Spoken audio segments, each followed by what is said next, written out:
Hey Sam, I have some new info you should hear.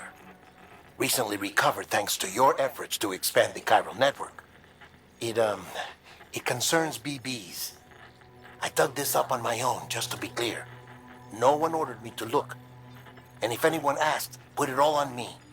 No need for you to deal with any blowback. You were just listening to me ramble on the wire, okay? Anyway, it looks like Bridges wasn't the first to bring back BB tech. It was a group of separatists. Terrorists opposed to UCA expansion, according to the records. They started using them about 3 years ago. Right around the time Bridges 1 was putting plans in place to head west. Seems these separatists were having trouble with BTs too, and figured that if they could track them, they might be able to steer them into our path. When Bridges caught wind of this, the decision was made to fight fire with fire, to start using BBs as a countermeasure.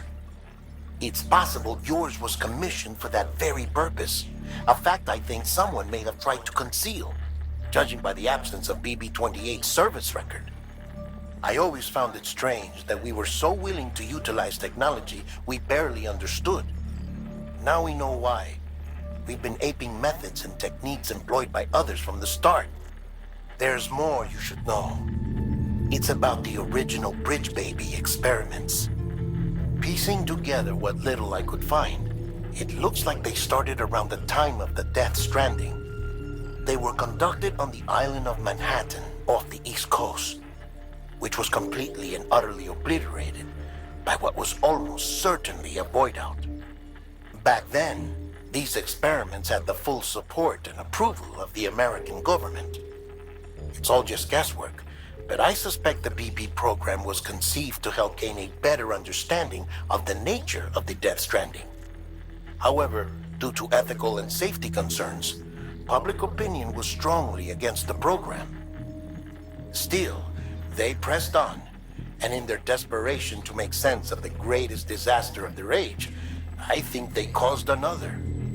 I should also mention that the president himself was killed in the blast. It was after his death, when he was succeeded by then Vice President Strand, that the experiments were suspended by executive decree. Documents were shredded, facilities were decommissioned, and every effort was made to pretend that BBs had never even existed. Which begs the question how some random separatist group was capable of resurrecting the tech decades later. I'll let you know if I turn up anything enlightening. Sam, check the delivery terminal and review the list of orders.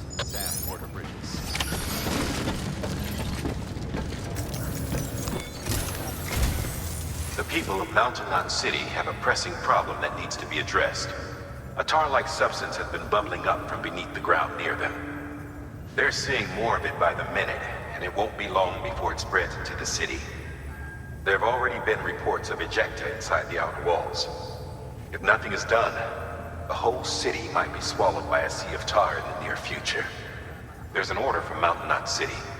Check the details on the delivery terminal.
If the theory that tar jets are somehow connected to the beach is correct, then Mountain Knot City may very well be in danger of being consumed by the other side. Which is why they need you to close off the ones in that region before it's too late. However, if we were to use an antimatter bomb, our scientists think it might be enough to sever the connection. They used to research antimatter propulsion technology here before the first expedition, using antimatter sequestered by the beach, believe it or not. But those experiments were eventually suspended. The researchers never came close to developing anything workable, and the dangers were deemed far too great. When Bridges 1 arrived, they assumed control of their facilities and antimatter stores. To minimize the risk of a catastrophic annihilation, the antimatter was partitioned using special magnetic traps. We repurposed those traps to make the bomb. Once the magnetic field is removed, the antimatter comes into contact with the casing and triggers a void out. Now, it goes without saying, but if one of these things goes off en route, we'll have a catastrophe on our hands. And to make matters worse, the traps weren't designed to be transported. Sure, the container carrying the bomb has a built-in stabilizer, but it's not something you want to tip over or drop. If those magnets fail, you're gone, along with everything else for miles around. So yeah, you could call this a dangerous delivery. But I can't think of anyone better equipped to handle it. Get it done, Sam. We're counting on you.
Be advised, Sam. The case for that antimatter bomb was not designed for long-distance transport. The magnetic traps that keep the antimatter sequestered are delicate. A powerful impact, reckless driving, an unbalanced carrier. There are all kinds of ways the traps could fail. Any abnormalities detected within the case should trigger an alarm. If it goes off, you're doing it wrong. And if the bomb goes off, we'll have a disaster on our hands. The kind we can't come back from.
Storing vehicle. Standing.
It's okay. It's alright.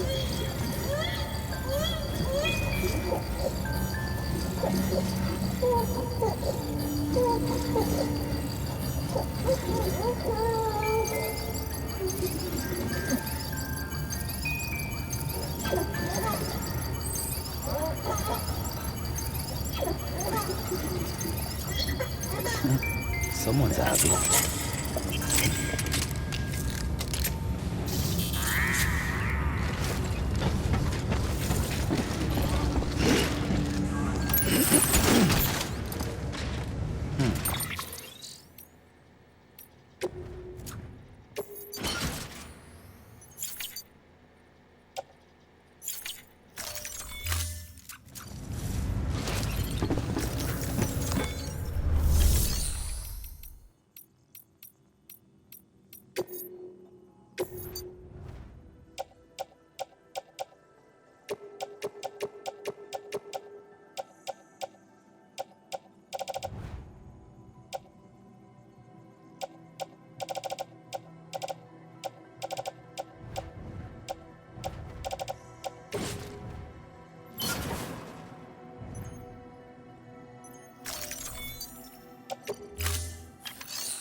Devon, can you hear me? Come on, keeping on.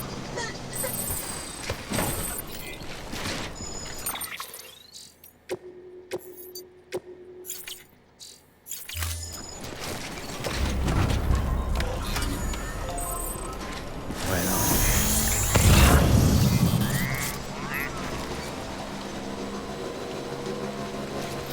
Let me carry this one.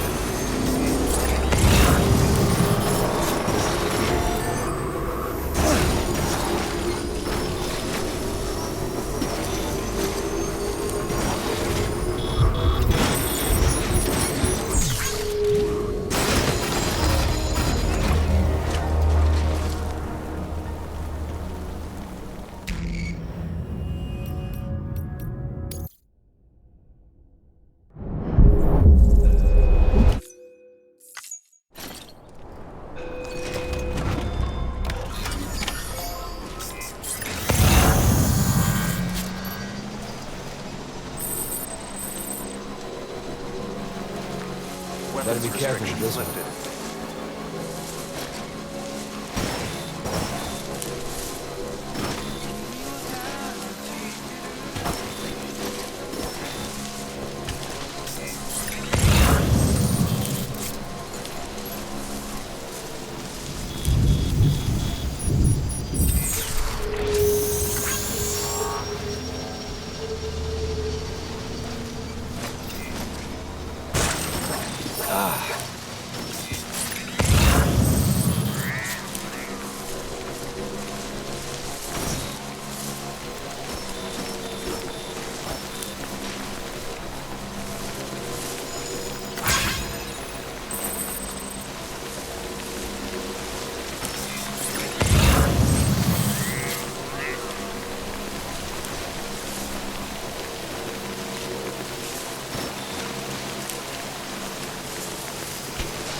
There we go.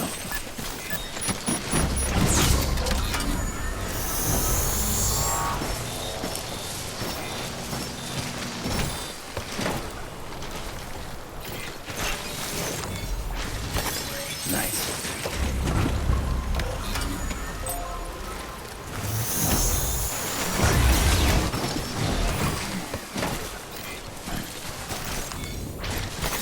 Nice.